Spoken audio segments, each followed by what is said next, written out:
Welcome to Sasi media. நள்ளிரவில் திவ்யா வந்து உட்காந்து அலற ஆரம்பிச்சிட்டாங்க.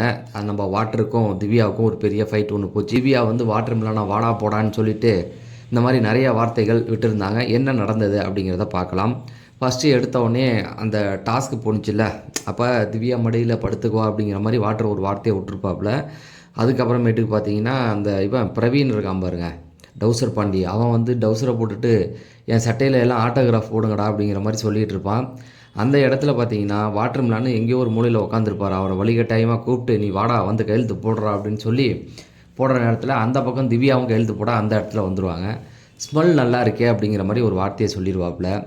திவ்யா பக்கத்தில் வந்தோடனே அப்போ சொல்லுவாங்க வாட்டரே சரி கிடையாது, அதெல்லாம் பண்ணக்கூடாது, கொன்றுவோம் நீ அப்படின்ற மாதிரி சொல்லியிருப்பாங்க. ஸ்மெல்லுன்னா அவங்க உடம்புலேருந்து வர அந்த வாசனையை போடுற தப்பு இல்லையா? எதுக்கு சொல்கிறேன்னா இது ரொம்ப முக்கியமான ஒரு விஷயம்.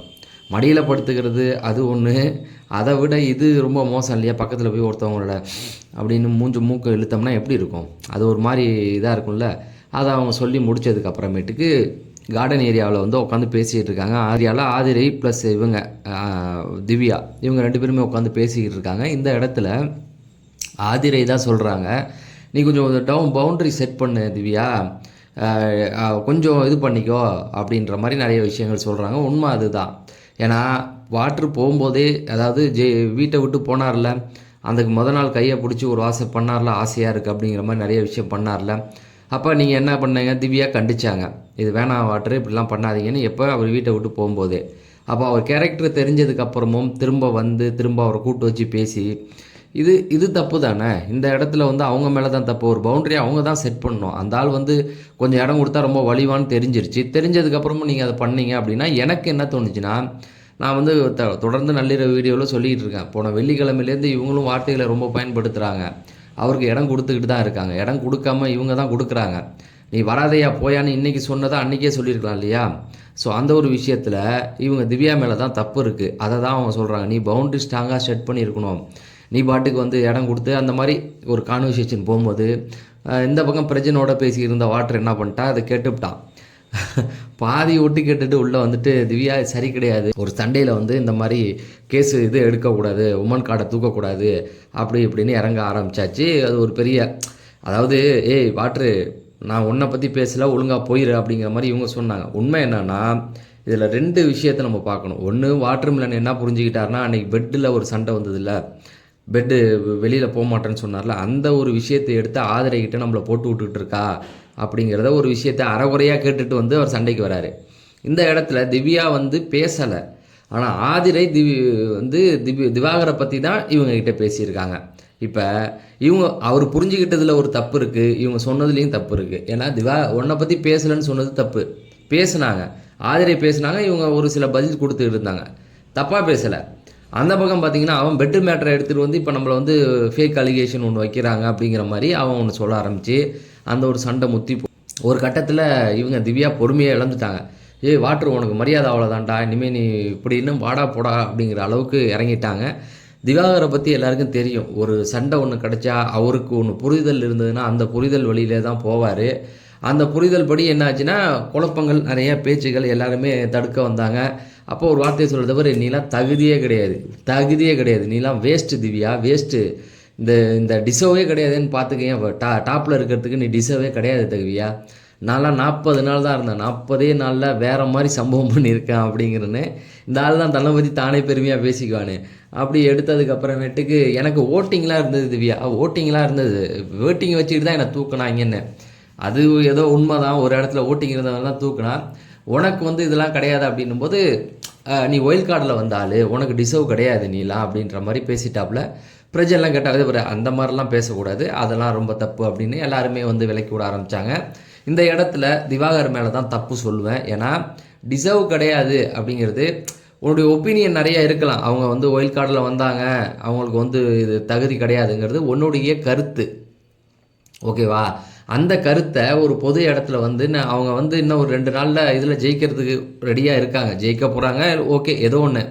அந்த இடத்துல வந்து அவங்ககிட்ட அதை வந்து சொல்கிறது வந்து ரொம்ப தப்பான ஒரு விஷயம். அது வந்து அவங்கள வந்து ரொம்ப காயப்படுத்தும் இல்லையா? உனக்கு வந்து நீ ஆசைப்பட்ட ஒரு பொண்ணு பின்னாடி சுற்றிக்கிட்டு இருக்க, அந்த பொண்ணையை போய் நீ இவ்வளோ கேவலப்படுத்தலாமா அப்படிங்கிறதுக்கு திவாகர் எவ்வளோ கேவலமான ஆளுன்னு இந்த ஒரு சம்பவம். அவருக்கு பிடிச்ச பொண்ணு தான் திவ்யா, அப்பேற்பட்டவங்க ஒரு இதை வைக்கிறாங்க. திவ்யாட்ட உட்காந்து, திவ்யா அப்படி பேசக்கூடாது திவ்யா, எனக்கு ரொம்ப கஷ்டமாக இருக்குது அப்படின்னு சொல்கிறது ஒரு விதம். திவ்யாவை பற்றி விடுங்க, சக கண்டஸ்டான நீ சொல்கிறதுக்கு உரிமை இருக்குது, நான் இல்லைன்னு சொல்லலை. யார் வேணால் யாரை வேணால் விமர்சனம். இப்போ வியானா கூட தான் சபரி இவங்களெல்லாம் விமர்சனம் பண்ணாங்க. ஆனால் உனக்கு பிடிச்ச பொண்ணுக்கிட்டே நீ அதை அப்படி பண்ணுற பற்றியா, அதுதான் தப்பு அப்படிங்கிற மாதிரி தோணுது. சரி, இந்த மாதிரிலாம் சொன்னதுக்கப்புறம் அவங்களுக்கு வந்து ஒரு மாதிரி இருக்கும்ல, அது வந்து அழ ஆரம்பிச்சிட்டாங்க. இந்த ஆள் இன்னும் நிறைய வார்த்தையெல்லாம் வார்த்தையை விடுறாரு. எனக்கு என்னென்னா, நேற்று அந்த பெட் சண்டைக்கு அப்புறம் நேற்று நள்ளிரவு வீடியோ பார்த்தவங்களுக்கு தெரியும். என்னன்னா, முந்தா நாள் சாரி, அந்த பெட்டு வந்து திங்கக்கிழமை நடந்தது ரைட்டா. திங்கக்கிழமையும் ஞாயிற்றுக்கிழமை நைட்டு பெட் சண்டை நடந்தது. திங்கக்கிழமை இவங்க என்ன பண்ணுறாங்க அப்படின்னா, ரம்யா விட்டு பேச வச்சுக்கிட்டு இருந்தாங்க. வாட்டர்கிட்ட போயிட்டு அவனை ஒம்பலன்னு இவர்கிட்ட போயிட்டு பிரஜன் ப்ளஸ் கலையை வச்சு ஒரு இது ப்ளே பண்ணாங்க. நீ சண்டை போட்டது வந்து ஒரு மாதிரி இருந்துன்னு. இவர் ஒதுங்கி போனாலும் இவங்களும் போனாங்க. அதுக்கு தேவையான ஒரு விஷயமாக தான் நான் பார்க்குறேன். சரி, இதெல்லாம் பண்ணதுக்கு அப்புறமேட்டுக்கு அவங்க ஒரு மாதிரி அழ ஆரம்பிச்சிட்டாங்க. போய் உட்காந்து அழுதுட்டாங்க. என்னடா இது இப்படி போகுது அப்படின்ட்டு. அவனுக்கு நான் நல்லது தானே பண்ணேன்.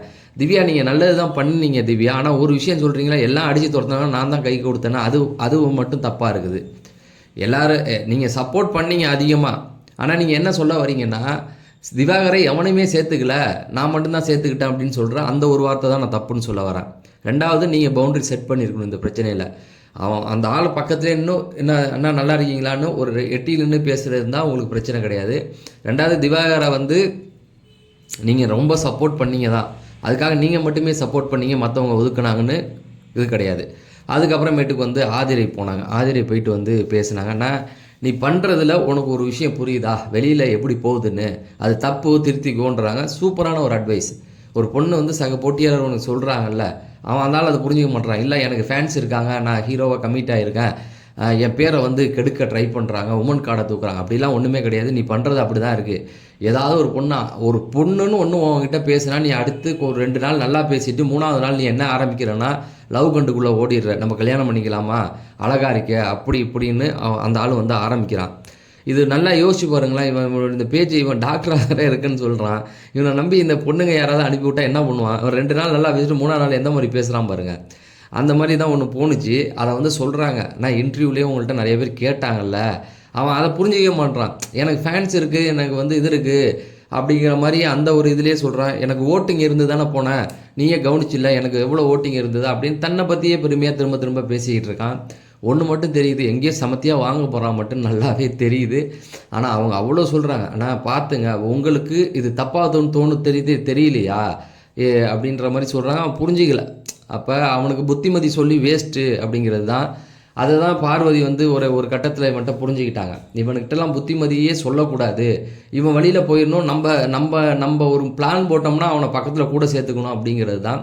ஸோ புரியாமல் பேசினேன். இந்த பிரச்சனையை பொறுத்த வரைக்கும் வாட்டர்மிலன் மேலே கொஞ்சம் தப்புகள் நிறையா இருக்குது. ஏன்னா அந்த ஸ்மெல் பண்ணுறது, மடியில் படுக்கிறது, இந்த மாதிரி இருந்தாலும் அதுக்கு இடம் கொடுத்தது திவ்யா மேலேயும் கொஞ்சம் தப்பு இருக்குது. இடம் கொடுக்காம ஒரு பவுண்டரியை ஸ்ட்ராங்காக செட் பண்ணியிருக்கணும்.